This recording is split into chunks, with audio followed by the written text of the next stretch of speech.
শরৎকাব্য, K F Ruma. নীল নীল এক আকাশ, নিস্তব্ধতা, গভীর আর একাকী আমার মতো। পেঁজা তুলো সাদা মেঘমালা, নির্ভার তোমার মতো। কিছু কথা মুখে বলা যায়, কিছু বলা যায় চোখের ভাষায়। বলা হয়নি যে কথা তা বাতাসেরই মতোই। শুনবে না, তবে অনুভব করবে পুরোটাই।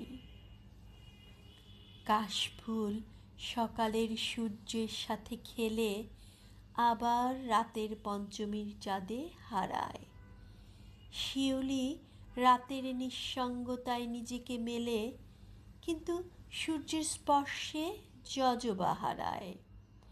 তবুও অসূর্য স্পর্শা শিউলিতেই হয় দেবতার অর্ঘ্য, যদিও সূর্য তাকে দেয়নি কখনো ভালোবেসে স্পর্শ।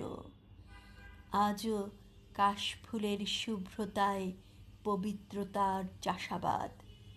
তবুও দেবতার তাতে অরুচি, তথাপি সূর্যের সহবাস।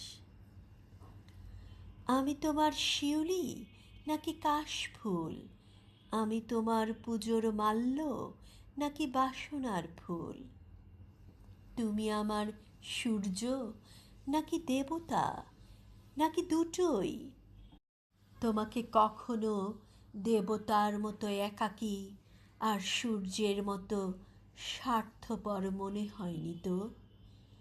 তবে কি তুমি শরতের আকাশ, যেখানে শিউলি আর কাশফুলের প্রতিবিম্ব একসাথে ভেসে ওঠে, যেখানে তাকিয়ে বলা যায় সমস্তটাই আমার, শারদীয় সাজেই আকাশ আর বাতাস?